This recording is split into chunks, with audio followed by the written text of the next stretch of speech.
Quando uma pessoa sofre um dano cerebral, parte de seu cérebro ou a totalidade dele passa a ficar paralisada, incapacitada.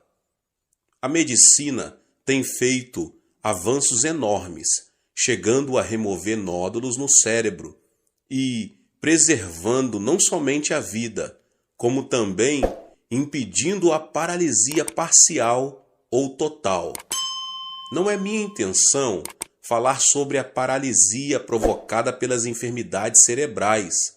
Desejo referir-me às enfermidades mentais invisíveis aos olhos, como os maus pensamentos e a filosofia de vida negativa, que nos tornam incapacitados pelo fracasso e pela frustração, que nos impedem de desfrutar a vida feliz que Deus nos oferece.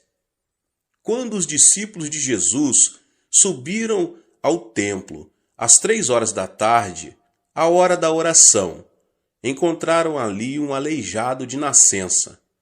Pedro, olhando-o nos olhos, disse: "Não tenho prata nem ouro, mas o que tenho, isso lhe dou. Em nome de Jesus Cristo, o Nazareno, ande." Atos 3:6. Imediatamente, quando Pedro o segurou pela mão e o levantou, e os pés e os tornozelos do homem ficaram firmes. Ele deu um salto, pôs-se em pé e começou a andar. Depois entrou com eles no pátio do templo, saltando e louvando a Deus. Pode-se dizer que o coração é que determina o destino do homem. Por essa razão, o sábio diz em Provérbios 4:23, acima de tudo, guarde o seu coração, pois dele depende toda a sua vida. E Jesus, em Mateus 8:13, diz, como você creu, assim lhe acontecerá. O que significa isso? Quer dizer que a mente é a origem do estilo de vida e a vida é o resultado daquilo que pensamos. Devemos eliminar de nosso cérebro o nódulo que nos leva à destruição ou à paralisia total ou parcial. A fim de experimentarmos o poder de Deus, quero agora apresentar 6 elementos que impedem que o poder divino haja em nós, os quais devem ser extirpados.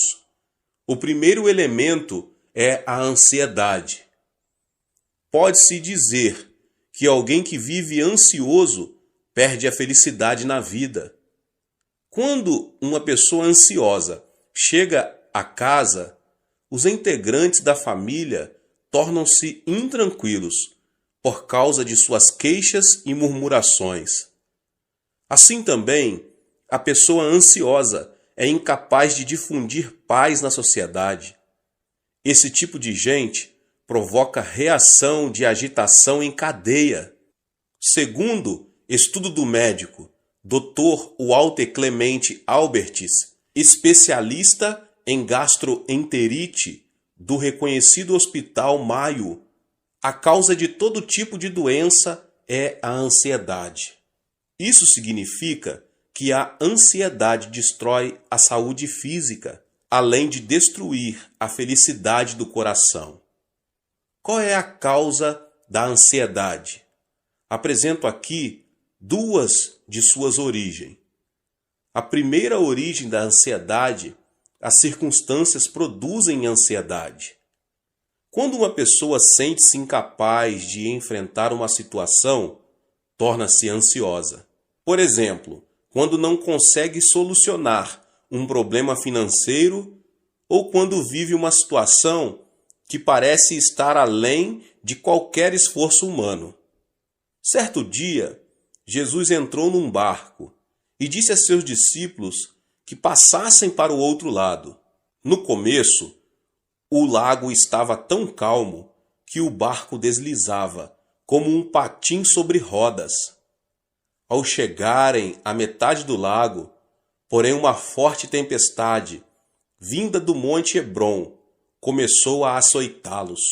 A embarcação estava prestes a ser inundada, de modo que Em vão os discípulos tentavam tirar a água de dentro dela. O naufrágio se daria em questão de tempo. Foi então que os discípulos se lembraram de Jesus e clamaram: Mestre, não te importas que nos afoguemos? Jesus levantou-se, repreendeu o mar e imediatamente o vento se acalmou e tudo ficou tranquilo. Olhando os discípulos nos olhos, ele disse: Por que vocês têm tanto medo? Ainda não têm fé? Observe que Jesus não disse: Vocês não têm fé. Isso se deve ao fato de que toda pessoa tem fé, de acordo com a medida que Deus lhe deu. O fundamento da fé dos discípulos, entretanto, eram as circunstâncias, os sentimentos e a emoção. Eles tinham fé somente quando tudo estava calmo. Ao terem a vida ameaçada por uma tempestade, sua fé transformou-se em dúvida, criando uma nuvem de ansiedade no coração. Portanto, devemos repelir os pensamentos oriundos das circunstâncias e as emoções da terceira dimensão, a fim de aceitar os pensamentos de Deus, os da quarta dimensão. Quando viram a tempestade e as ondas, os discípulos fracassaram em aceitar o pensamento de Deus, apesar de terem ouvido o Senhor dizer que queria passar para o outro lado do lago. Seus fundamentos de fé não eram a palavra de Deus da quarta dimensão, e sim as circunstâncias e as emoções da terceira dimensão. Foi por isso que o Senhor lhes perguntou: Onde está a sua fé? A palavra de Deus permanece para sempre e jamais muda. Apegar-se firmemente à palavra de Deus não é outra coisa senão aceitar o pensamento de Deus. Portanto, apesar das circunstâncias, se o fundamento do nosso coração é a palavra de Deus, mediante a fé, podemos estar livres de nossa ansiedade e preocupação. A segunda origem da ansiedade é que o pecado produz ansiedade. Quando peca, a pessoa torna-se ansiosa, porque perde a confiança diante de Deus. O pecado separa o homem de Deus. Quando Adão e Eva pecaram, não puderam permanecer diante dele. Gênesis 3:10 diz: Ouvi teus passos no jardim, e fiquei com medo, porque estava nu. Por isso me escondi. Qual foi a causa do medo? O pecado, sem dúvida. Ao comer do fruto da árvore proibida, Adão e Eva souberam que estavam nus e tiveram medo. Por isso não puderam apresentar-se diante de Deus. Da mesma forma, o homem que comete pecado não tem paz. As Escrituras dizem: Não há paz alguma para os ímpios. Isaías 48:22. Portanto, a consequência do pecado é a ansiedade. Se uma pessoa se sente ansiosa ao sentar-se e ao levantar-se, sua vida será uma ruína. Não obstante, se alguém se aproxima do Senhor e confessa todos os seus pecados, estes se tornam brancos como a neve, ainda que tenham sido como o escarlate. Não se trata de mudar as circunstâncias para que possamos desfrutar paz. Jesus disse: Nesse mundo vocês terão aflições. Contudo, tenham ânimo, eu venci o mundo. João 16:33. E o apóstolo João declara: Porque aquele que está em vocês é maior do que aquele que está no mundo. 1 João 4:4. Portanto, apesar das circunstâncias, deposite sua fé na palavra de Deus. O arrependimento o ajudará a se libertar de toda a ansiedade que tenta destruir sua vida. O segundo elemento é a solidão. A solidão a que me refiro não é a solidão causada pelas circunstâncias. Por exemplo, se você separa um tempo para orar no monte e estar a sós com Deus, isso não é solidão. A solidão é sentir-se só e se caracteriza pelo egocentrismo. é querer receber sem dar, é manter-se indiferente à felicidade dos outros. Quando alguém se torna extremamente egocêntrico e não se interessa pelos outros, transforma-se numa pessoa teimosa e fria. Obviamente, ninguém será receptivo a uma pessoa que demonstre ser assim.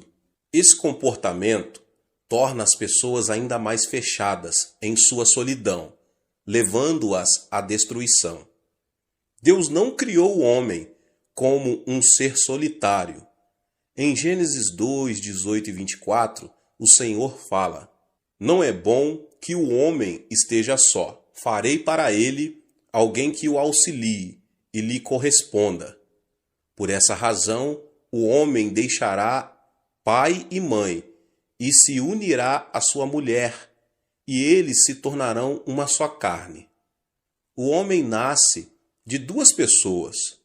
No idioma chinês, a palavra homem é representada por caracteres formados por dois traços que se apoiam entre si. Ou seja, são duas pessoas que formam uma unidade. Por isso Jesus orou ao Pai, dizendo: "Pai nosso que estás nos céus." Não é o plano de Deus que o homem esteja só. Até mesmo na natureza de pregar o Evangelho, Jesus enviou os seus discípulos em duplas. O apóstolo Paulo sempre esteve acompanhado de Barnabé. Depois de uma discussão entre eles, Paulo juntou-se a Silas e Barnabé a João Marcos. Portanto, quem se considera santo e justo e gosta de estar sozinho não é um santo verdadeiro. Nada mais é do que um egoísta. Temos de desfazer a solidão do nosso coração, que nada mais faz senão destruir a nossa vida. Agora, o terceiro elemento é a indecisão. A fé sem obras é morta. Quando alguém duvida e vacila entre uma e outra coisa, denota ser uma pessoa indecisa. E uma pessoa indecisa caracteriza-se pela falta de responsabilidade e receio, o fracasso e o erro. Muitas vezes, no dia a dia, o pastor precisa trabalhar como um agente imobiliário. Acontece que as pessoas se aproximam e pedem: "Pastor, o senhor poderia me apresentar a fulano?" Ou então: "Quero que o senhor me apresente a Beltrano." Para minha surpresa, nesse aspecto, tive êxito apenas em uma ocasião.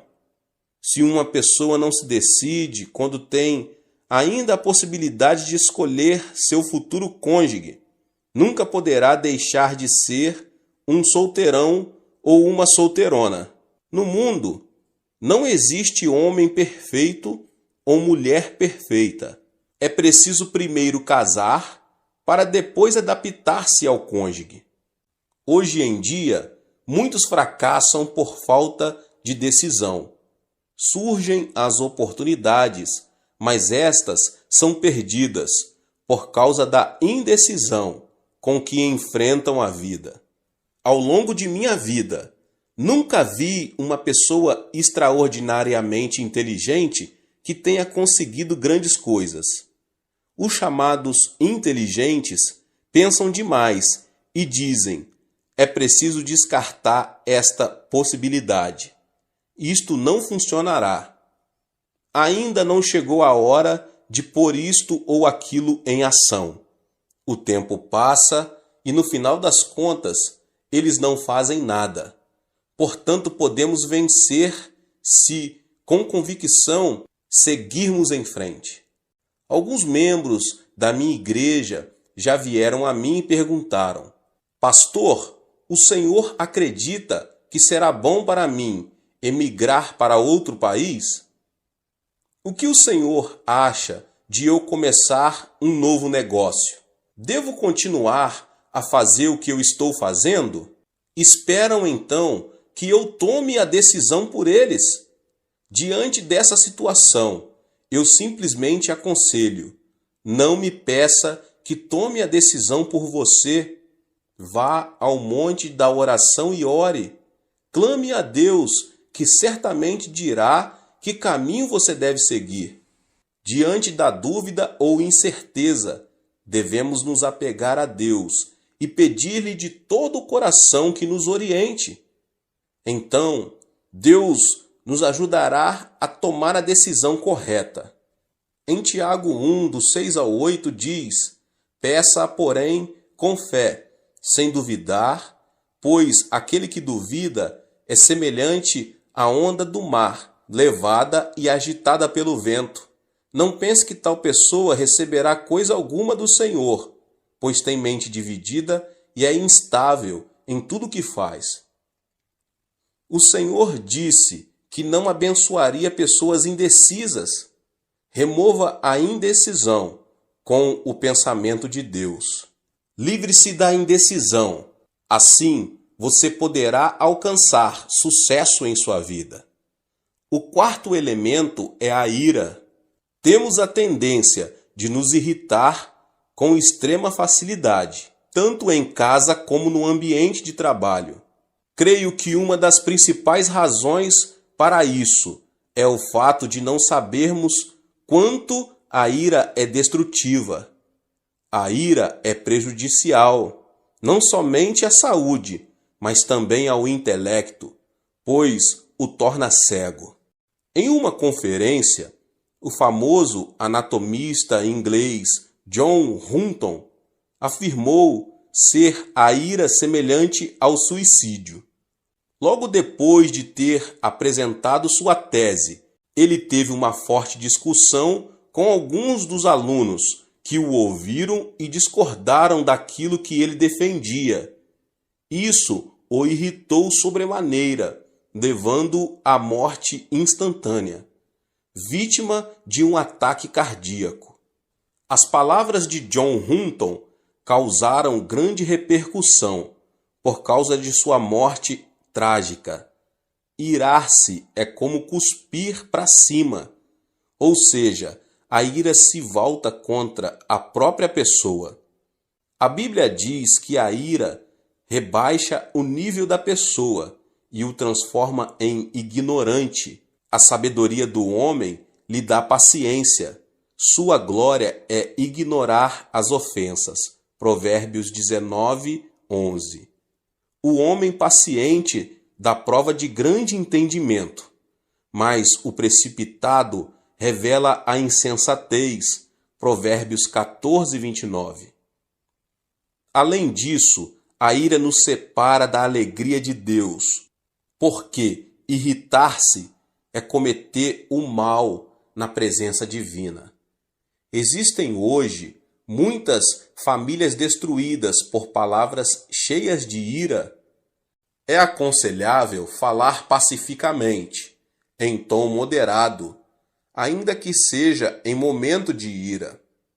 Quando preciso aconselhar pessoas que têm a tendência a se irar facilmente, digo: quando você voltar a se irritar, abaixe a voz e fale devagar. Se a sua esposa cometeu um erro grave, não levante a voz dizendo: querida, porque isso o levará a irar-se ainda mais. Fale em tom baixo e suave: querida. Qualquer pessoa tem a experiência de se ter irritado e depois de algum tempo arrepender-se de haver agido dessa forma. A ira destrói tudo. A ira não traz benefício nenhum à sua vida. Precisamos aprender a preservar e desfazer a ira que nos leva à destruição, e então nos será concedida uma nova manhã. O quinto elemento é a frustração. A pessoa que fracassa e tem pensamentos negativos, que fala de forma negativa e age de maneira negativa, é definitivamente alguém cheio de frustração. Uma pessoa frustrada não vive criativamente, não passa de um pessimista e tem uma autoimagem de desalento e fracasso. No idioma coreano, temos certas expressões negativas que são espontâneas. Dizemos com frequência, morro de, e o pior é que dizemos várias vezes ao dia, e isso mata a alma. Morro de fome, comi até explodir. Morro de felicidade, morro de desânimo, morro por causa da sujeira que existe aqui. Morro de calor, morro de frio. É tão lindo que quero morrer. Pergunta-me se o aprecio tanto, por que quer morrer? E não é só isso. Há canções seculares, cuja letra é também pessimista e frustrante. Deus não nos abençoará se vivermos chorando e pronunciando palavras negativas. A Bíblia diz, e caiu na armadilha das palavras que você mesmo disse, está prisioneiro do que falou. Provérbios 6, 2. Isso sugere a importância das palavras em nossa vida. Portanto, se falarmos palavras negativas, vamos viver sob a sombra da frustração. Tenho recebido muitas cartas que chegam do interior do país. No entanto, se o conteúdo da carta é negativo e frustrante, deixo de responder a ela. Ao contrário, se a pessoa que a escreveu, embora diante de frustração e de um panorama desalentador, denota a esperança, oro por ela e faço tudo o que posso para ajudá-la. Sabe qual é a diferença entre uma pessoa de sucesso e uma pessoa fracassada? As bem-sucedidas não se mostram frustradas diante de um eventual fracasso e logo se colocam em pé novamente. Ao contrário, as pessoas fracassadas denotam frustração, desanimam e cruzam os braços. Aqui está a diferença. A chave do êxito da vida está em ter coragem e não desanimar nunca. Aos 70 anos, com uma dívida de milhares de dólares, o coronel Sanders foi à falência. Ficou tão abalado que foi internado num hospital. Mesmo assim, não conseguia conciliar o sono. Certo dia, bem de madrugada, ouviu um hino que dizia: "Não esmoreças, Deus te protege. Descansa sob suas asas, Deus te protege." Como um sonâmbulo, dirigiu-se ao lugar de onde vinha o cântico. O hino vinha de uma pequena igreja. Ao entrar, encontrou uma senhora idosa que cantava o hino, curvada diante do altar. A voz daquela senhora parecia a voz de um anjo.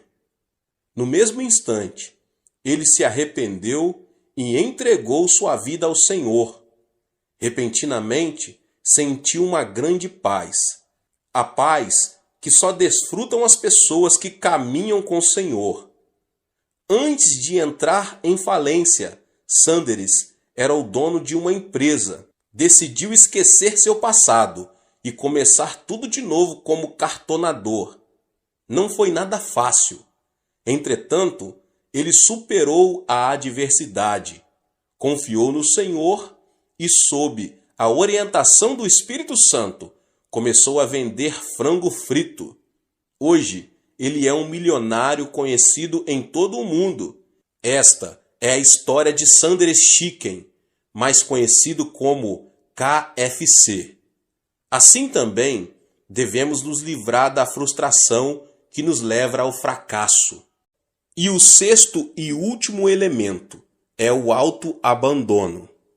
Atualmente, as histórias de criminosos se têm transformado em filmes.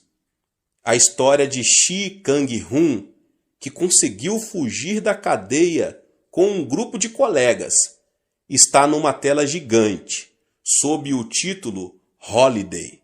Esse tipo de material cinematográfico tem o mérito de nos ajudar a ver a sociedade de outro ponto de vista. Mas a filosofia de vida, O que tiver de ser, será. Dos protagonistas não é nada edificante. Faz alguns anos que Yu Yong assassinou 26 pessoas no espaço de 10 meses, o que causou um grande horror à sociedade coreana. Ele perdeu o pai num acidente de trânsito, quando ainda era menino, e a pobreza fez que esse homem visse a vida de forma tenebrosa. Depois de várias prisões, e quando sua esposa não suportou mais a situação e decidiu divorciar-se, ele abandonou tudo e transformou-se num assassino. Essa é uma história trágica da consciência do autoabandono. Conheço uma família em que o esposo é formado pela Faculdade de Medicina da Universidade de Tóquio e agora é professor de uma faculdade na Califórnia. Sua esposa é também profissional. Não obstante, uma pequena diferença de opiniões os separou emocionalmente. Ao final, acabaram sendo vencidos. O esposo começou a delirar e pensava que a esposa o queria assassinar. Por isso, dormia com uma faca à sua cabeceira. Você pode imaginar uma mulher dormindo tranquila ao lado de um homem que tem uma faca à sua cabeceira? Por isso, a mulher ficou louca. Graças a Deus, a mensagem foi transmitida por meu intermédio e eles aceitaram Jesus como seu Senhor, saíram do autoabandono e finalmente recuperaram a estabilidade familiar. Devemos nos livrar do veneno do autoabandono que destrói a nossa vida. Gênesis 2,15 narra: o Senhor Deus colocou o homem no jardim do Éden para cuidar dele e cultivá-lo. O jardim do Éden não é outra coisa senão o nosso coração. Na antiguidade, a fonte de vida encontrava-se no Éden, mas na atualidade, a fonte de vida se encontra no coração.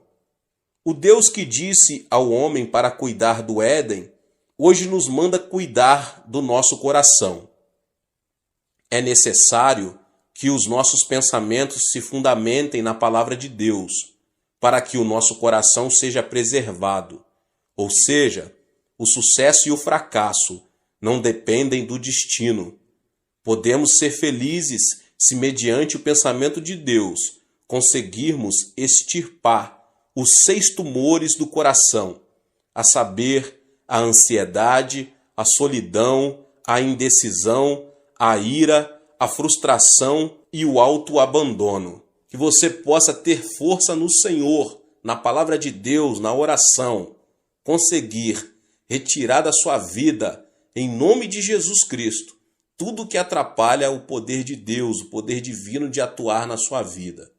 Deus abençoe a vida de cada um dos irmãos que ouviram essa palavra do pastor David Puyong Cho. Se você ainda não é inscrito aqui no canal, se inscreva no canal, ative o sininho das notificações para você não perder nenhum vídeo que são postados aqui todos os dias. Deixe também o seu like e não esqueça de compartilhar essa palavra com as pessoas que você mais ama. Nos vemos nos próximos vídeos. Amém. Ao receber Jesus Cristo como seu Salvador pessoal, seu espírito nasce de novo instantaneamente. Recebe no instante a vida de Deus, e nesse mesmo instante seu ser espiritual ganha a vida eterna. Mas sua mente e seus pensamentos devem ser renovados segundo seu espírito renascido. E essa renovação é obra que requer uma vida toda de tempo, energia e luta. Essa renovação é necessária se a pessoa desejar receber adequadamente as palavras remas conhecidas por Deus e agir segundo elas, permitindo que a criatividade poderosa da palavra falada permaneça vital. Lembre-se que nós temos a mente de Cristo. Muitas pessoas experimentam o renascimento espiritual, mas não renovam a mente a fim de verdadeiramente compreender os pensamentos de Deus.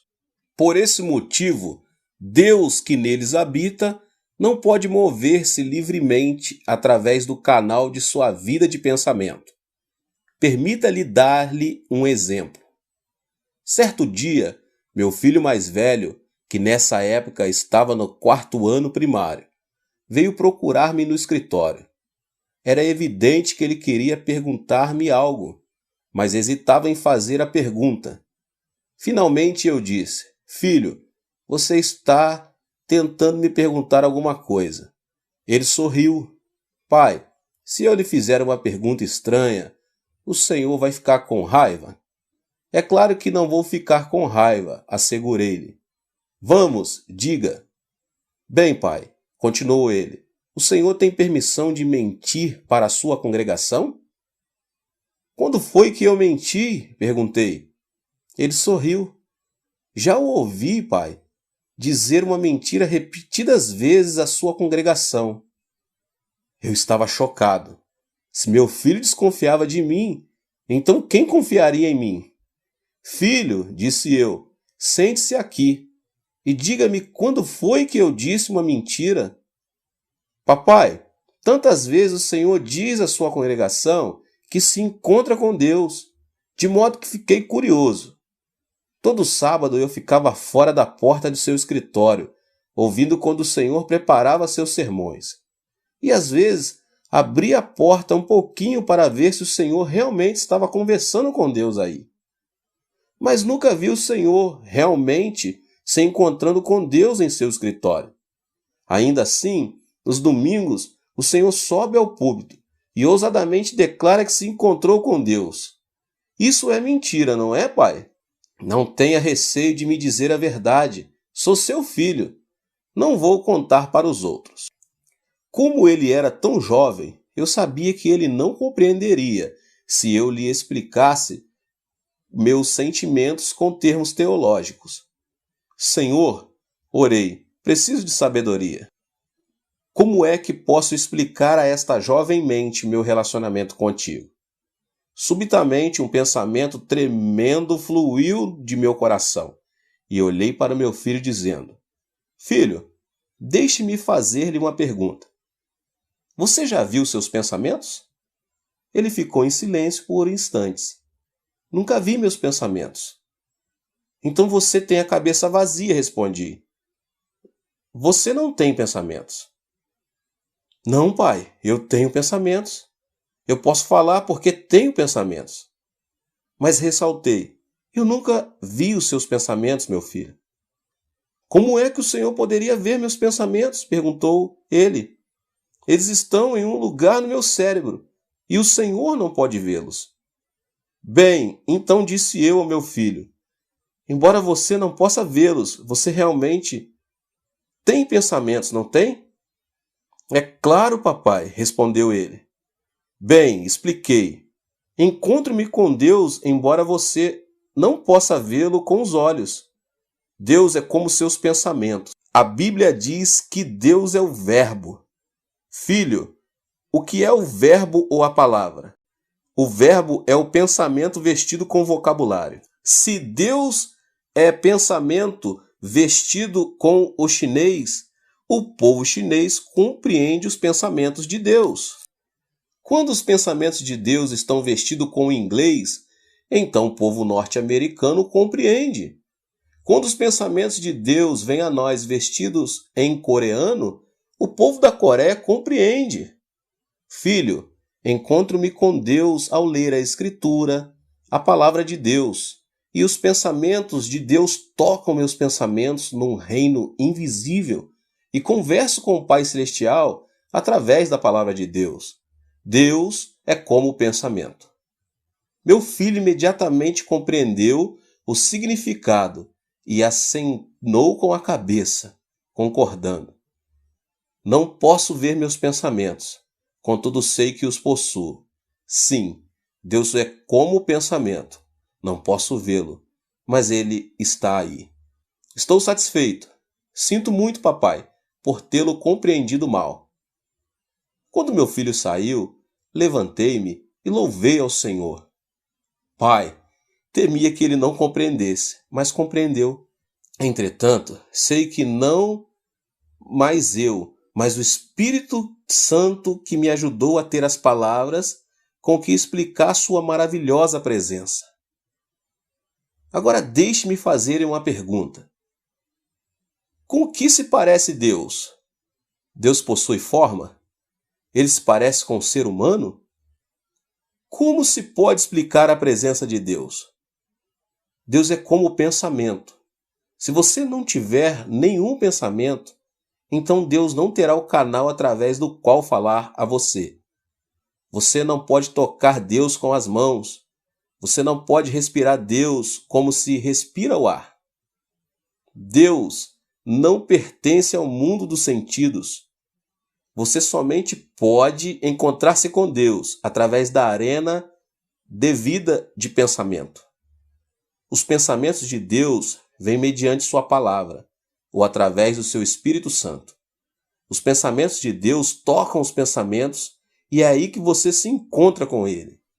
De modo que se você não renovar sua vida de pensamento e se não renovar sua mente após a conversão, então Deus não pode realmente manifestar-se a você. Muitas pessoas ainda vivem com suas mentes antigas depois da conversão. Esta maneira antiga de pensar é limitadora. Desta forma, Deus fica limitado pelo tipo errado de vida de pensamento. A fim de andar intimamente com Deus, é preciso que você renove sua mente e seus pensamentos. Se você não renovar seus pensamentos, Deus não pode descer e ter comunhão com você. Deus não habitará em uma mente poluída, assim como peixes e pássaros não permanecem num lago poluído. É preciso que você renove seu pensamento, para que a fé possa surgir através da sua vida de pensamento. A fé simplesmente não surge do seu espírito interior. A fé vem pela cooperação com seus pensamentos, pois a fé vem pelo ouvir, e ouvir pela palavra de Deus.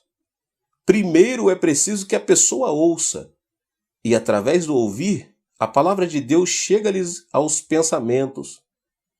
Mediante a vida de pensamento, os pensamentos de Deus entram em seu espírito e produzem fé. Portanto, se a pessoa não renovar seus pensamentos, não poderá compreender completamente a palavra de Deus.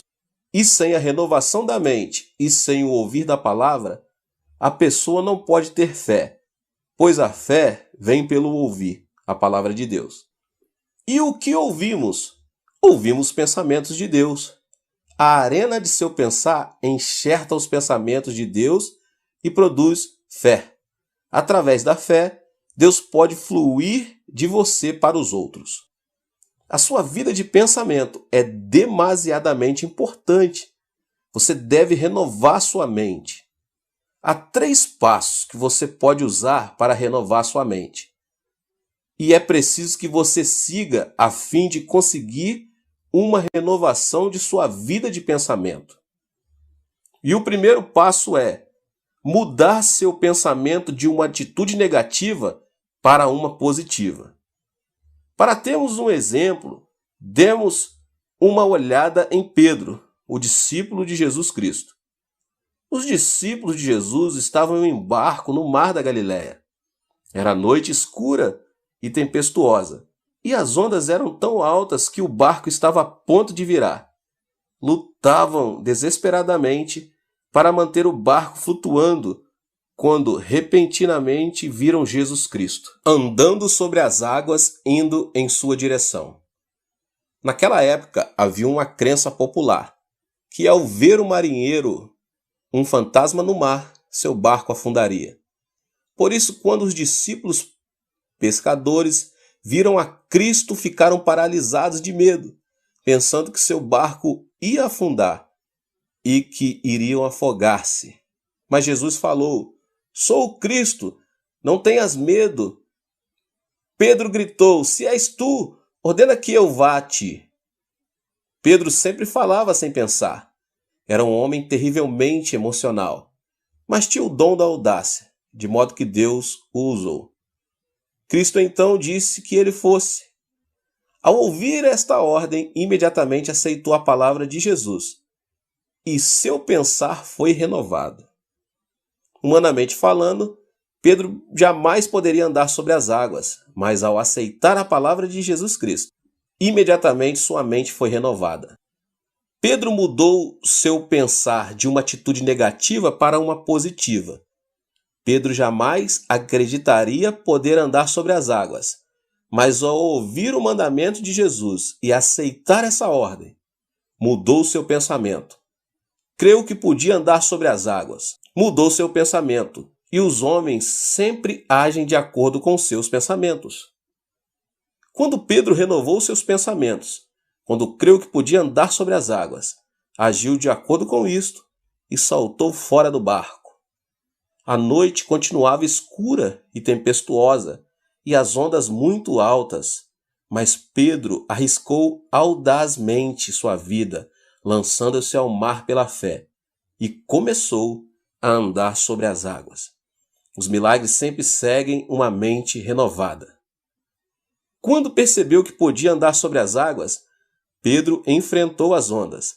Seus pés molhavam-se com a espuma. Deu passo sobre a crista das ondas. Estava andando sobre as águas. Mas subitamente olhou a seu redor. Viu os negros vales criados pelas ondas e começou a voltar a seu antigo modo de pensar. Olhem para mim, pensou ele. Não sou eu um ser humano? Estou andando sobre as águas e não podemos fazer isso. Nós, os seres humanos, devemos andar na terra, não na água. Não sou um peixe, mas olhem para mim. Estou andando sobre as águas. Isso está errado. É-me impossível fazer isto. Ele mudou seu padrão de pensamento. Pensou que não podia andar sobre as águas e instantaneamente começou a afundar-se. Deus relaciona-se com cada um de nós através de nossa vida de pensamento. Quando Pedro recebeu a palavra rema de Cristo, renovou seu pensamento e por isso pensou que podia andar sobre as águas e andou. Mas ao mudar seu pensamento e pensar ser isto impossível, imediatamente começou a afundar-se. Este é um conceito muito importante, pois segundo o pensar dos homens também será sua ação. Se você pensa ser um rei ou uma rainha, agirá como rei ou como rainha. Se você pensa ser indigno e não ter valor nenhum, então agirá como se fosse indigno e que não tem valor nenhum. De modo que é vital que renovemos nossos pensamentos e pensamentos positivamente. Permita-me ilustrar este ponto com um exemplo real. Conheci certa vez um médico que se dizia ateu. Muito sofri por causa dele. Por muito tempo ele se opôs ao meu ministério, desafiando minha fé, atacando minhas palavras e crenças. Então um dia esse médico sofreu um derrame e ficou paralítico. E por causa de sua paralisia, ia morrer lentamente. Então o médico veio à minha igreja pedindo que eu orasse por sua cura. Muitas pessoas se gabam de seus pontos de vista ateus. Entretanto, quando essas mesmas pessoas experimentam a noite escura e se encontram com as ondas tempestuosas, seu ateísmo torna-se muito fraco. De modo que esse médico veio à minha igreja e orei por ele. Ele recebeu a oração da fé e levantou-se de sua cadeira e saiu andando com passadas fortes. Todo mundo batia palmas e gritava louvando a Deus. No domingo seguinte, foi à igreja andando sem ajuda de ninguém. Novamente pediu que eu orasse por ele, mas eu estava culpado demais e não pude orar. Ao ver que eu não podia orar pessoalmente por ele, mudou seu modo de pensar. Seus pensamentos regrediram e ele voltou ao seu antigo estado. Por não poder receber a oração da fé, tornou-se descrente de novo. Ao sair de meu escritório em direção ao carro, caiu e sua esposa teve de chamar uma ambulância a fim de levá-lo para o hospital. Regrediu por ter mudado seus pensamentos. O poder de Deus o deixou, e assim como Pedro começou a duvidar e afundar-se no mar da Galileia, assim o fez o médico, perdendo-se para seus temores e de novo tornando-se paralítico. Os pensamentos são importantes, de modo que não negligencie em renovar sua vida de pensamentos. Seja totalmente positivo em seu pensar. Não pense negativamente. Deus é luz e nele não há treva alguma. Não há nada negativo em Deus, pois em Deus só reside o positivo. Coisas positivas estão acontecendo. De modo que para ter comunhão com Deus é preciso que você renove sua mente e pense positivamente. Alimente sua mente com a Escritura, pois a palavra de Deus está cheia de vida positiva. Tenha também cuidado ao alimentar-se da palavra de Deus para que não restrinja sua maneira de pensar aos padrões tradicionais de pensamento. Seja revolucionário. Muitas pessoas estão presas por pensarem somente de maneira tradicional, de maneira ortodoxa. Portanto, Deus é incapaz de realizar as grandes obras que deseja realizar através delas. Mas se você receber a palavra de Deus e revolucionar sua maneira de pensar, então alcançará alturas muito além de suas limitações atuais. Quando estou na Coreia, tenho uma reunião com os meus 100 pastores associados todas as manhãs. Todas as manhãs, das 9 às 9h30, desafios a revolucionarem seu modo de pensar. Não pensem somente de maneira tradicional, exortos. Não sejam levados pelos pensar e ensino do pastor David Cho. Vão pela palavra de Deus. Alimente-se da palavra de Deus. Revolucione sua vida de pensamento. Expanda sua vida de pensamento de acordo com a Escritura. Então Deus poderá ter liberdade absoluta de expressar-se através de seus pensamentos.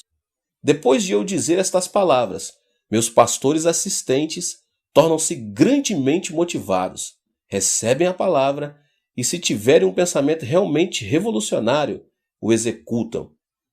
Então eu vejo resultados. Não intervenho em sua obra, a não ser que estejam tendo problemas. Uma vez que delego a autoridade, essa autoridade permanece delegada. Já não me preocupo com ela e, imediatamente, este método positivo que trabalho com os meus assistentes, ministros de sucesso, responsáveis pela necessidade de cerca de 50 mil membros adultos, tendo mudado sua atitude negativa de pensamento para a positiva, o segundo passo será treinar-se constantemente, a fim de pensar em termos de milagres. Esta atitude de pensamento pode ser vista na vida dos discípulos de Cristo. Certa vez Jesus saiu para o deserto com 5.000 pessoas seguindo. Além dos 5.000 homens, provavelmente também haviam mulheres e crianças. Na realidade, então, devia haver cerca de 20.000 pessoas ao todo. Aproximando-se a tarde, o povo teve fome. Estava ficando escuro e frio, e as mulheres e crianças começavam a ficar para trás ao longo do caminho. Cristo chamou Filipe. Filipe, posso ver que todo este povo está com fome. Alimente-o. Filipe, pois, recebeu a ordem de nosso Senhor Jesus Cristo para alimentar essa grande multidão. Se fôssemos apresentar este acontecimento em termos de hoje, podemos muito bem imaginar Filipe tentando organizar uma comissão para estudar a maneira de alimentar este povo todo. Podemos vê-lo recrutando membros para sua comissão. Os escolhidos serão discípulos com alto grau de inteligência. Filipe daria abertura à reunião da comissão como relator que era, dizendo: Cavalheiros, nosso Senhor Jesus Cristo ordenou-me que alimentasse estas 20.000 pessoas no deserto. Assim, nossa comissão tem a responsabilidade de encontrar uma maneira viável de fazer tal proeza. Os senhores têm alguma ideia?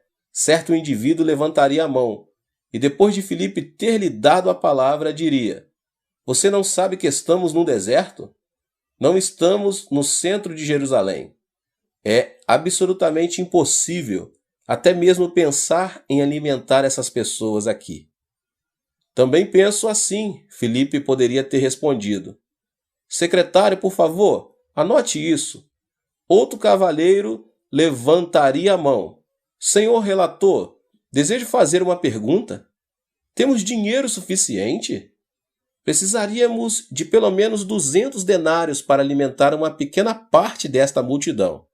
Temos dinheiro suficiente? Não, responderia Filipe. Não temos nenhum centavo.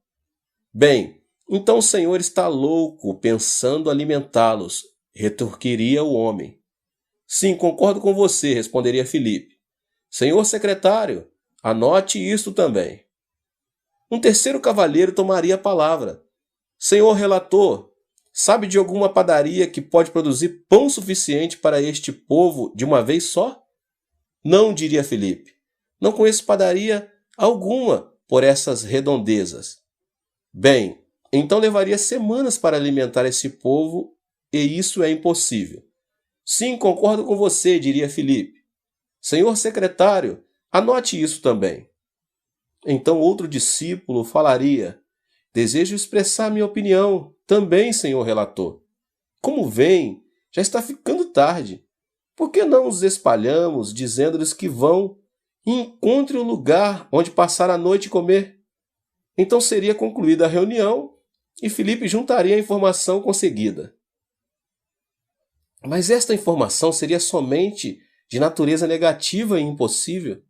Informação que iria contra os ensinos de Jesus Cristo e que se oporia diretamente à sua ordem. Filipe então iria informar Jesus, mas ao começar a falar, André chegaria com 5 pães e 2 peixinhos.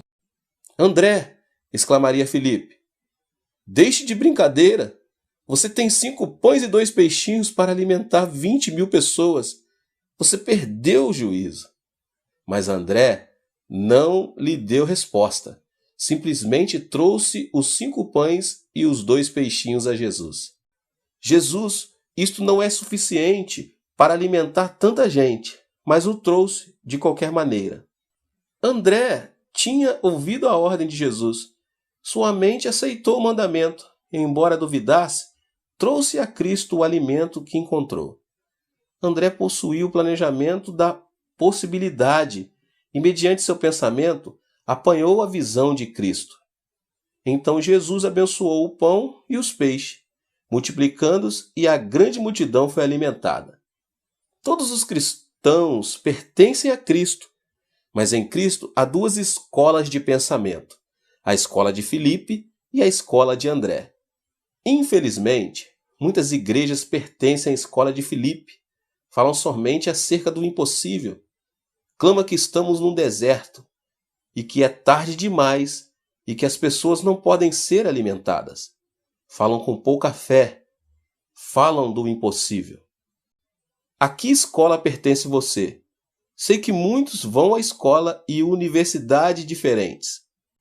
Mas a que escola pertence você no que diz respeito à sua vida de pensamento? Você pertence à escola de Filipe ou à escola de André? Quando Deus me falou ao coração em 1969, dizendo-me que construísse uma igreja para acomodar 10.000 pessoas, fiquei apavorado. Em todos os instantes sentia-me como Filipe. Conversei com o corpo diaconal e todos pensavam como os discípulos de Filipe. Diziam-me ser impossível. Ao falar novamente com meus 600 diáconos, descobri que todos eles pensavam da mesma maneira. De modo que eu também me uni à escola de Filipe. Fui a Jesus e disse-lhe que não podia construir a igreja. Mas em meu coração Jesus ordenou, não pedi que você fosse conferenciar com os anciões e diáconos. Disse-lhe que construísse a igreja. Senhor, respondi, sabes que não tenho com o que construir. Será preciso muito mais dinheiro do que disponho no presente. Então, através do Espírito Santo, Jesus falou ao meu coração. O que você tem que poderia dar pessoalmente? Em meu coração, sabia o que ele estava pedindo, mas recusava-me a reconhecer seu pedido e disse, Jesus, não me peça que eu faça isso. Casei-me com 30 anos de idade e todos estes anos tenho economizado dinheiro a fim de construir uma linda casa e dá-la à minha esposa. Mas o Senhor respondeu: dê o que você possui. Pai, são somente $20.000, clamei. Isso não pode construir a igreja e o complexo de apartamentos. São precisos 5 milhões. A quantia que poderia conseguir pela casa não será suficiente.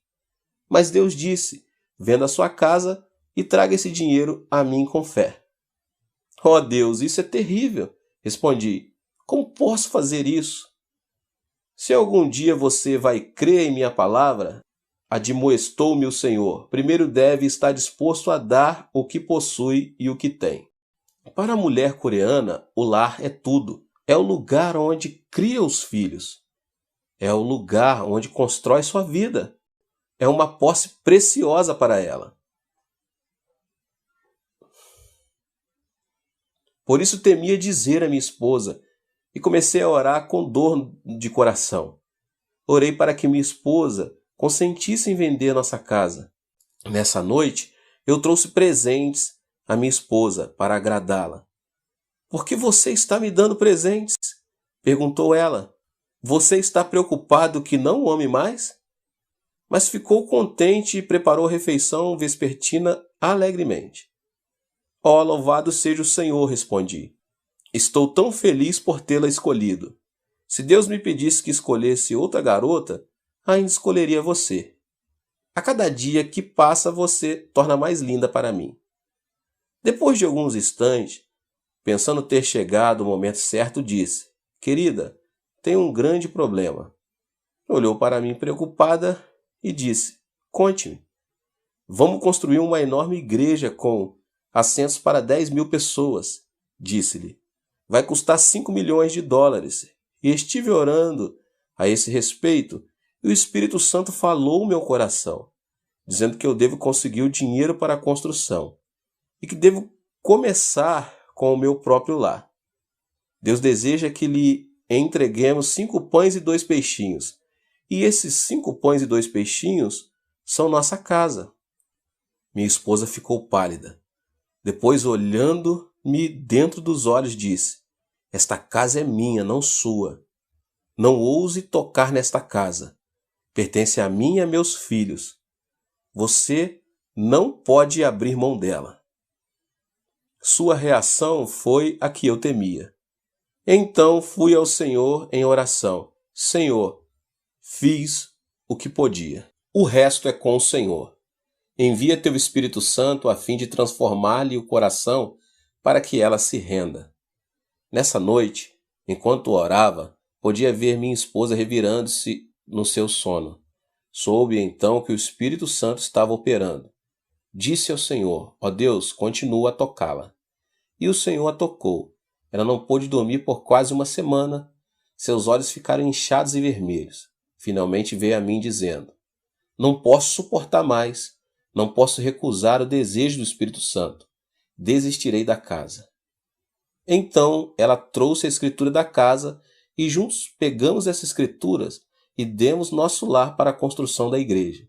Agimos como André, que, embora tivesse somente 5 pães e 2 peixinhos, creu que Jesus podia pegar este pouco de alimento e com ele alimentar toda a multidão.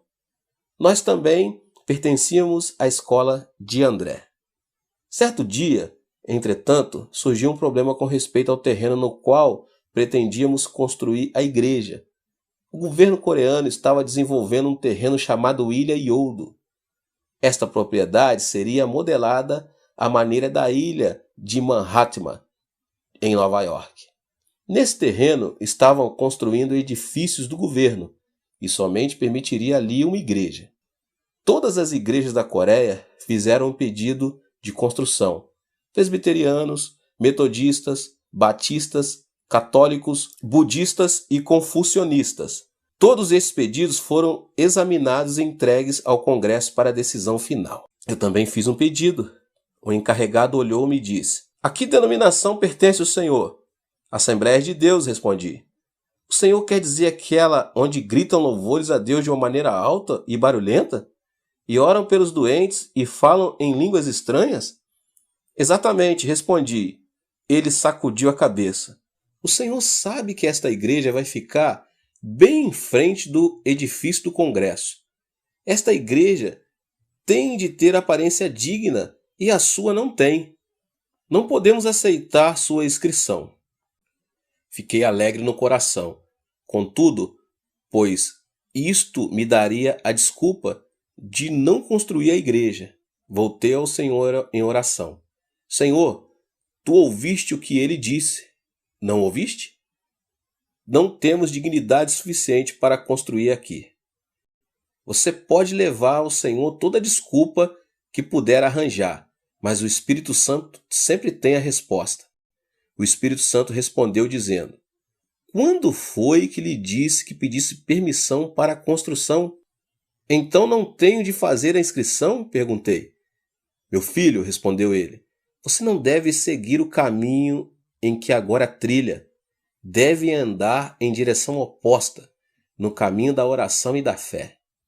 Sendo assim, comecei a jejuar e a orar. Então em meu coração a sabedoria do Espírito Santo disse: vá e descubra quem está a cargo do projeto do desenvolvimento desta ilha. Fui e logo descobri que o vice-prefeito estava a cargo do desenvolvimento daquela área toda. Comecei a indagar de sua vida pessoal e familiar. Depois descobri que a mãe dele era membro da igreja presbiteriana. Portanto, fui visitá-la, orei com ela e ela recebeu o batismo no Espírito Santo. Então começou a assistir à minha igreja. Na Coreia, a sogra tem muito poder e autoridade sobre a nora.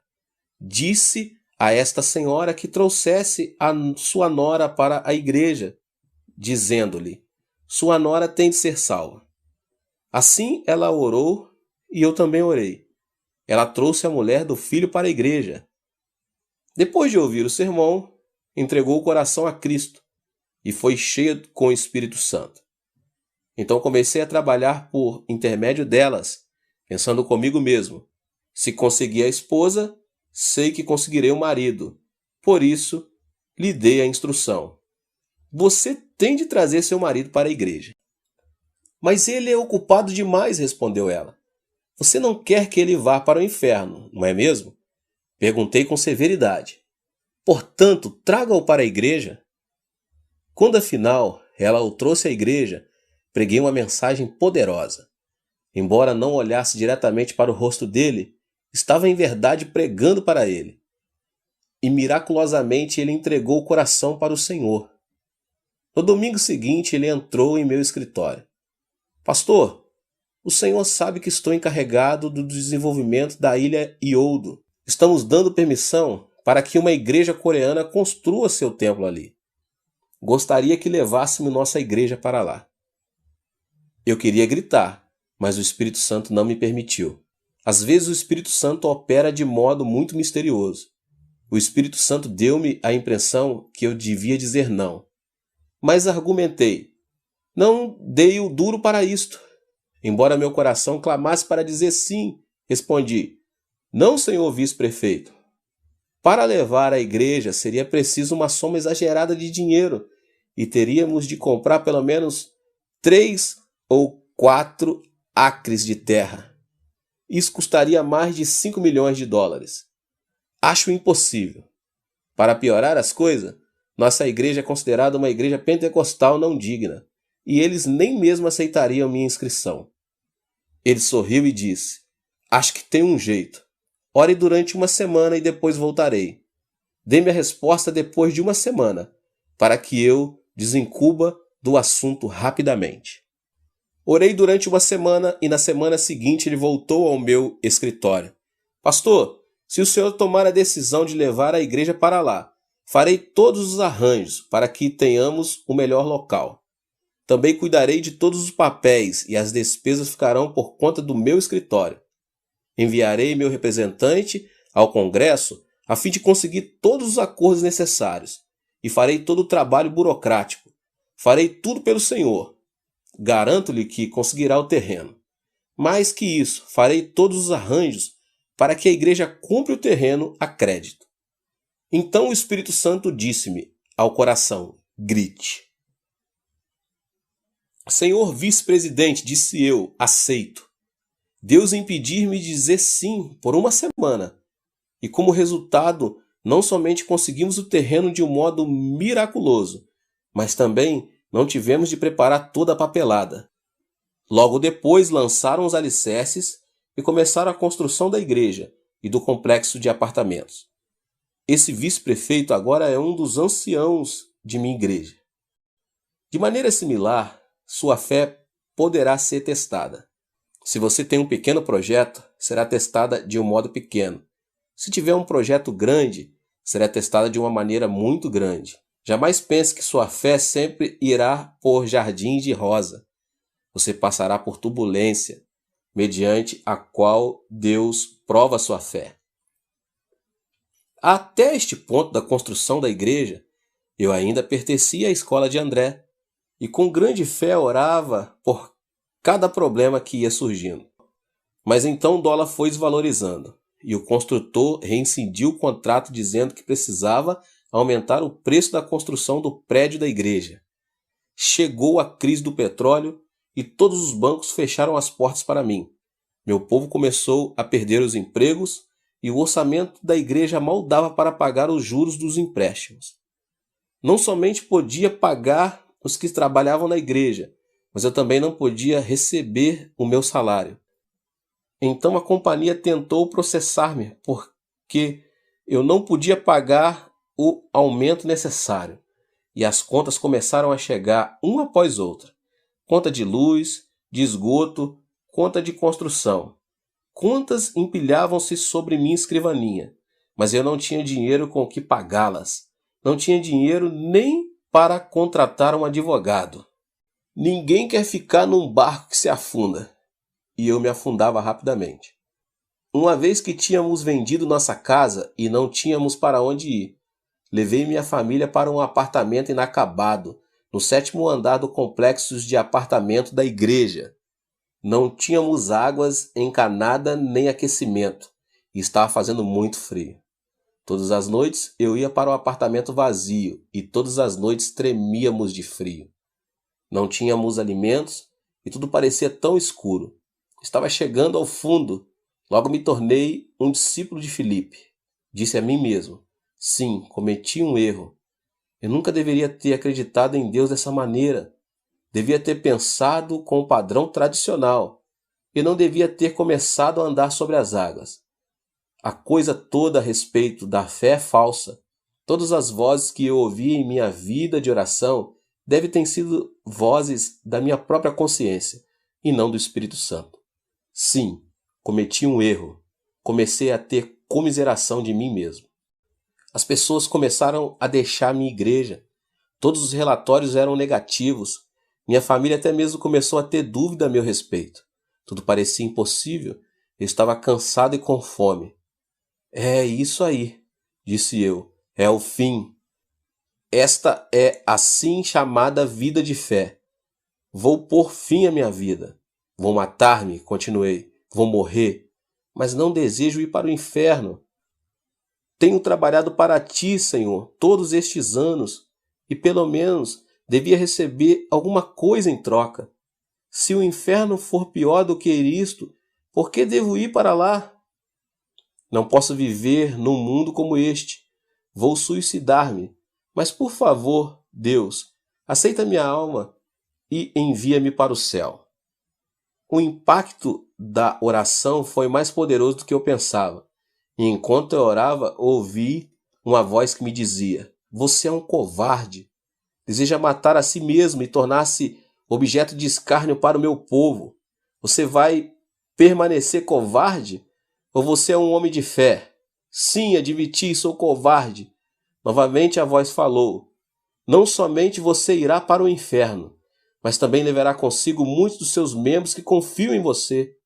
Você tomou o dinheiro emprestado de alguns dos anciãos e de alguns membros.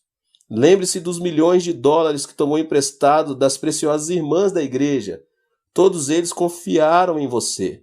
Agora você quer se matar, cometer suicídio. Você causará uma reação em cadeia. Por causa da sua covardia, muitos perderão a fé. terão lares desfeitos e alguns também cometerão suicídio. Que repercussão você fará sentir no mundo cristão? Estas palavras derramaram-se em meu coração. Caí de joelhos chorando. Ó Deus, então o que posso fazer? Por que não me deixas morrer? Deus respondeu: você não pode morrer, pois precisa perseverar. Precisa ter todas as dívidas pagas. Todas as dívidas do povo devem ser saldadas. Levantei-me, deixei o 7º andar e fui para o meu escritório. Ajoelhei-me e clamando chorando. As novas de minha condição desesperada começaram a espalhar-se entre o povo. Subitamente, experimentaram o reavivamento da fé, inclusive os que tinham saído da igreja. Salvemos nosso pastor, clamaram. Salvemos o homem de Deus. Assim teve início um grande movimento chamado Salvemos Nosso Pastor. Era um inverno muito frio e não tínhamos aquecimento, mas as pessoas começaram a lotar, os milhares. O primeiro andar da igreja inacabada, milhares também oravam e jejuavam muitos dias em seguida. Clamavam e oravam. Salvem o homem de Deus, salvemos nosso pastor. Então Deus começou a mover-se. A senhora cortava seus longos cabelos, trazia no altar a fim de fazer perucas que podiam ser vendidas. Certo dia, em uma cena especialmente comovedora, uma senhora de 80 anos de idade, que não tinha filhos, nenhum sustento, mal podendo viver com a ajuda do governo, veio à plataforma chorando e tremendo. Ela trazia uma tigela de arroz, 2 palitos e uma colher. Em pé, chorando, disse: pastor, quero vê-lo sair desta situação. Quero vê-lo receber ajuda, pois seu ministério foi uma bênção tão grande para mim por tantos anos. Quero fazer algo, mas não tenho dinheiro. Eis tudo o que tenho: esta velha tigela, esses 2 palitos e esta colher.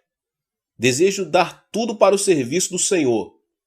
Posso usar papelão como prato e posso comer com as mãos. Meu coração foi despedaçado. Senhora, disse eu, não posso aceitar essa oferta. É tudo que a senhora tem. A senhora precisa desses utensílios a fim de tomar suas refeições. Não os posso aceitar. Ela começou a chorar dizendo: será que Deus não aceitaria este presente de uma velha que está a morrer? Será que ele não aceitaria? Será que isso não poderá ajudá-lo muito? Sei que isso não poderá ajudá-lo muito, mas desejo dar algo. Subitamente, um industrial levantou e disse: pastor, quero comprar esses objetos. Ele pagou quase $30.000 pela tigela velha, 2 palitos e uma colher. Isso acendeu o fogo. As pessoas começaram a vender suas casas espaçosas e a mudar para apartamentos pequenos. Houve jovens casais que deram todo o salário de 1 ano para a igreja, decidindo a viver pela fé. Esse grande movimento deu resultados. Logo o dinheiro começou a chegar e pude pagar os juros do empréstimo. Os bancos começaram a abrir as portas para mim. O que é mais espantoso, em menos de 1 ano tudo começou a se encaixar nos seus devidos lugares. Paguei todas as dívidas e ficamos livres até 1973. Não somente pude pagar o juro, mas também consegui os $5 milhões para terminar a construção da igreja e do complexo de apartamentos. E Deus novamente provou que a escola de André é melhor. Que pensar em termos de milagres é ter pensamentos que Deus deseja que tenhamos. Muita gente pensa que quando temos fé tudo vai fluir facilmente e encontraremos poucos problemas. Mas é importante lembrar que tal não acontece. Veja Abraão, ele tinha fé, mas suportou tribulações por 25 anos. Jacó sofreu agruras por 20 anos, José por 13 anos e Moisés por 40 anos. Os discípulos de Jesus passaram por tribulações e tentações toda a sua vida. Não se deixe desanimar depois de passar por algumas semanas de dificuldades ou algum mês de tribulação. Não deixe cair as mãos em derrota, clamando: "Oh, onde está Deus?" Deus está sempre presente, sempre testando. Às vezes Deus deseja fortalecer e fortificar-lhe a medula. Às vezes, enquanto está sendo fortalecido, quase que pode ouvir os ossos estalando. Mas se firmar-se na palavra de Deus e tiver fé, então Deus jamais o desapontará. A fim de ilustrar este ponto, contarei outras de minhas experiências. Certa vez assinei um cheque de $50.000 com data adiantada. O cheque devia ser pago no dia 31 de dezembro. Comecei a buscar todos os fundos de todas as fontes possíveis, mas não consegui nem um centavo. Se eu não depositasse esse dinheiro no banco na data certa, os jornais iam dizer que o pastor da maior igreja evangélica da Coreia havia passado um cheque sem fundos. Eram 12 horas do dia em que o dinheiro tinha de ser depositado e eu orava: "Ó Deus, gastei todo o meu dinheiro, mais do que eu tinha. Tomei dinheiro emprestado de muita gente. Pai, para onde irei? Não tenho lugar algum para ir." Continuei a orar. O relógio marcou 1 hora, 2, 3. Minha esposa perguntou: "Querido, você ainda não conseguiu o dinheiro?" "Não", respondi. "Você não sabe que o último avião sai de Seul às 4 horas? Essa é a sua oportunidade de fugir para os Estados Unidos." "Não posso fazer isso. Não posso evitar minha responsabilidade", disse-lhe. "Não posso fugir. E se o fizer, mancharia o nome de Jesus Cristo. Prefiro enfrentar o que quer que aconteça aqui na Coreia, a fugir do país." O banco fechava-se às 6 e já era às 5. Estava desesperado. Não podia ficar sentado nem de pé. Ficava a andar para cima e para baixo como um leão enjaulado. Orei de novo: "Ó Deus, por favor, vem ajudar-me." Subitamente o Espírito Santo fez que uma ideia fluísse através de minha mente. Eu devia ir ao presidente do banco e ousadamente pedir-lhe que me desse um cheque de $50.000. "Pai", respondi, "devo estar perdendo o juízo. Esquentei tanto a cabeça que devo ter sobrecarga demasiada. Não tenho nada para dar em garantia ou hipotecar. Não preenchi nenhum pedido de crédito. E tu queres que eu vá ao presidente do banco e peça um cheque de $50.000? Isso não faz sentido algum." Mas o Espírito Santo insistia: "Sim, realizo as coisas que não pertencem à ordem natural percebida pelos homens. Vá e faça o que lhe digo." Chamei meu tesoureiro: "Senhor Park, por favor, quer ir ao banco comigo? Vou pedir um cheque de $50.000 ao presidente." Ele olhou para mim e começou a rir. "O senhor realmente perdeu o juízo, não é? Hoje é dia 31 de dezembro. São 5 horas e o senhor não tem encontro marcado com ele. E deve existir uma fila enorme esperando para vê-lo. Além disso, não temos capital algum, nenhum avalista, nem garantia de ninguém. Não preenchemos nenhum formulário. É loucura. Eu não vou com o senhor. Se o senhor deseja passar por bobo, que vá só. Eu não vou." "Está bem", disse-lhe. "Vou com a mente renovada." Você fica com a sua mente tradicional. Entrei no carro e corri para o banco. O estacionamento estava lotado, mas consegui entrar em uma vaga e estacionei o carro. Entrei no banco. Humanamente falando, não tinha nenhuma oportunidade de falar com o presidente. O escritório da secretária dele estava cheio de gente. "Querido Espírito Santo", disse eu, "vim até aqui. Por favor, dá-me mais instruções." O Espírito Santo respondeu: "Ande corajosamente. Seja audaz. Haja como se fosse uma pessoa importante. Não preste atenção a ninguém mais, mas entre direto no escritório do presidente." de modo que me fiz de valente e caminhei com toda resolução. A secretária me viu e disse: Senhor, aonde vai? Olhei diretamente em seus olhos sem dizer nada. Ela perguntou de novo: Quem é o senhor? Tem encontro marcado com o presidente? Qual é o seu nome? De repente tive uma inspiração. Venho da parte da mais alta autoridade, respondi. Eu queria dizer que vinha da parte de Deus, mas ela entendeu que eu vinha da parte do presidente da Coreia, porque na Coreia o presidente é chamado de a parte mais alta autoridade. Pensando que eu fosse um emissário especial do presidente, ela mudou de atitude, tornou-se toda amabilidade e me disse: De da parte mais alta da autoridade? Então pode entrar. Dirigindo-se às pessoas que estavam esperando, disse: Deixe-no esse senhor passar. Ela mesmo levou-me à frente de todos os outros, até o escritório do presidente. Ao transpor a porta, orei de novo. Querido Espírito Santo, cheguei até aqui. Agora o que devo fazer? O Espírito Santo veio sobre mim, assim como tinha vindo sobre outros homens de fé, e senti-me forte e audaz. O Espírito Santo continuava a repetir: Você é um filho do rei, uma pessoa importante. Continue a agir como o grande personagem que é. Assim entrei ousadamente, sentei-me no sofá e cruzei as pernas. O presidente do banco entrou, veio para mim com a mão estendida, perguntando sorridentemente: Que tipo de negócios o senhor tem? Com que propósito veio? Será que o conheço?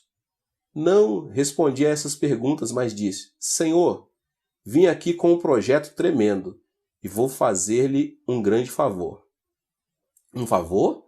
Perguntou ele, estranhando. Sim, se o senhor me fizer um pequeno favor, posso trazer-lhe 10.000 contas novas para o princípio do ano. Disse-lhe. 10.000 contas novas? Exclamou ele. Apanhe o telefone e peça informações a meu respeito. Sou o Dr. Yong Cho, pastor da maior igreja evangélica da Coreia. Nossa igreja possui mais de 10.000 membros e tenho grande autoridade sobre todos esses cristãos. Posso fazer com que todos se transfiram suas contas para o seu banco no ano que vem. Far-lhe-ei esse tremendo favor se o senhor me fizer um pequeno. Ele chamou a secretária e pediu que fizesse as averiguações necessárias. Quando todos os dados foram confirmados, o presidente dirigiu-se a mim dizendo: Qual o favor que posso prestar-lhe? Dê-me um cheque de $50.000, disse-lhe. Não tenho tempo de preencher todos os papéis, mas o senhor é um homem de negócio e eu estou no negócio do rei. Muitas vezes, um homem de negócio assume um grande compromisso sem nada, guiado somente por sua fé e confiança de que tudo sairá bem.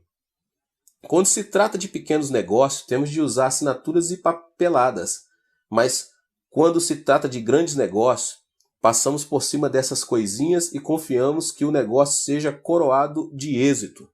Se o senhor for um grande homem de negócio, e creio que o seja, então fará isso por mim. O presidente chamou o vice-presidente que disse: O senhor não pode fazer isso. Estará colocando o pescoço na guilhotina. Não são simplesmente $5.000, são $50.000. Ele não tem garantia nem avalista. O senhor não pode fazer isso. Se o senhor não fizer, interrompi, então tenho outros lugares onde ir. Eu podia fazer esse favor ao banco de Shu Henk. O homem assentou-se sacudindo a cabeça. Então disse: Senhor, tenho um sentimento estranho. Nunca senti esse tipo de emoção antes. Confio no Senhor. Se não confiasse tanto no Senhor, jamais faria isso. Mas gosto de sua ousadia e de sua fé. Ao assinar este cheque, estarei colocando toda a minha carreira e vida em suas mãos. E será a primeira e última vez que o farei. Mas desta vez exporei meu pescoço. Traga-me um cheque de $50.000. Disse ele ao vice-presidente. Confio que o senhor cumprirá sua promessa. Disse-me ele enquanto preenchia um cheque de $50.000 de sua conta pessoal. Ao sair do escritório com o cheque nas mãos, parecia que eu tinha 3 metros de altura. Uma vez mais eu estava na escola de André. Depositei o dinheiro justamente às 6 horas, enquanto o banco se fechava, e me salvei. Muitas vezes Deus opera até o último instante. Uma vez que você renove sua mente e aprenda a andar com Deus, então deve persistir até o último momento. Não se deixe apavorar. Renove sua vida de pensamento. Não fique restringido pelo pensar tradicional. Estude a palavra de Deus. Esse é o livro-texto com o qual você pode renovar a mente e enchê-la. Esta é uma pregação com a qual você pode renovar a sua mente e enchê-la de pensamento positivo e aprender a pensar em termos de milagres. O terceiro passo para uma mente renovada é que ela seja orientada para o êxito.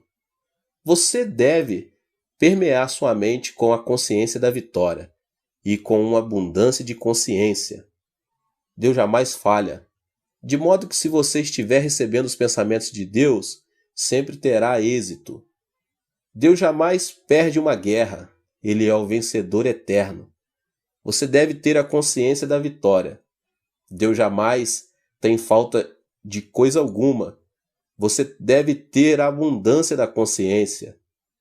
Esta conscientização é importante. Se você tiver a conscientização da enfermidade, pobreza, doença e fracasso, Deus nunca poderá operar. Deus é o seu socorro, sua abundância, seu êxito. Deus é sua vitória. Se duas pessoas não estiverem de acordo, como poderão trabalhar juntas? Para andar e trabalhar com Deus, você deve, pois, enxertar os tipos de consciências de Deus à sua própria. Renove sua mente.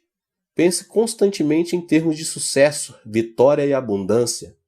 Tendo renovado completamente seu processo de pensamento, então receberá a palavra rema de Deus. Ousadamente, assimile a palavra de Deus em sua vida de pensamentos. Por meio da oração, produza fé. Por meio da fé, poderá andar com a cabeça erguida. Ore somente para o Senhor. Embora não possa sentir nada, embora possa não tocar nada, embora seu futuro possa parecer escuro, ainda assim não tenha medo.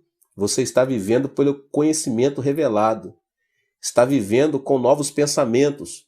Pensamentos de Deus, pensamentos de sua palavra, a Bíblia. Jesus Cristo é o mesmo ontem, hoje e para sempre. Deus, Jeová, jamais muda. A palavra de Deus jamais cai ao solo sem cumprimento. Não podemos viver só de pão, mas da palavra de Deus. Somos os filhos justificados de Deus e devemos viver pela fé. Em Jesus Cristo não há diferença de cor ou raça. Todos nós pertencemos a uma única raça, a raça de Jesus Cristo. Vivemos pelo seu pensar. Portanto, renove sua mente e reeduque sua vida de pensamentos. Pense grande, tenha grandes objetivos. Você tem uma única vida para viver. Por isso, não se arraste no pó. Não viva com a consciência de fracassos. Sua vida é preciosa para o Senhor. Você deve alguma boa contribuição a este mundo. Jesus Cristo habita gloriosamente em cada cristão. Portanto, você tem recursos inesgotáveis em seu íntimo. Cristo é tão poderoso hoje quanto foi há 2000 anos atrás. Você pode renovar seu pensamento enxertando os pensamentos de Cristo em seu coração, pensando positivamente, pensando em termos de milagres, desenvolvendo uma orientação ao êxito, à vitória e a uma consciência de abundância. Isso dá-lhe o fundamento do qual ver a palavra de Deus em sua mente, renovando por completo. Então você verá ocorrer grandes milagres. Efésios 3:20 diz: Ora, aquele que é poderoso para fazer infinitamente mais do que tudo quanto pedimos ou pensamos, conforme o seu poder que opera em nós. Chamo a isto de a lei de pensar e pedir. Muitas pessoas pensam que receberão pelo simples pedir. Deus dá resposta mediante sua vida de pensamento, infinitamente mais do que tudo quanto pedimos ou pensamos. O que você pensa? Você pensa pobreza? Você pensa doença? Pensa impossibilidade? Pensa negativamente? Pensa fracassos? Se orar dessa maneira, Deus não terá o canal pelo qual fluir. Qual é a sua vida de pensamento? Você renovou sua vida de pensamento? Deus está disposto a trabalhar abundantemente em sua vida, mas será por seu meio de renovação de seus pensamentos.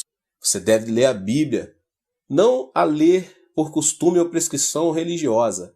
Não ler a Bíblia propondo novas formas legalistas de viver. Não leia a Bíblia por tradição histórica. Leia para alimentar a sua mente e mudar, portanto, toda a ordem de seus pensamentos, para renovar totalmente sua vida de pensamentos. Encha o seu pensamento com a palavra de Deus. Então Deus poderá fluir livremente através de sua vida e fazer por seu intermédio grandes coisas para a sua glória. Deus abençoe a todos. Esse foi o término aqui desta série. Não se esqueça aqui de se inscrever no canal, ativar as notificações. Que Deus te abençoe grandemente, poderosamente, em o nome de Jesus.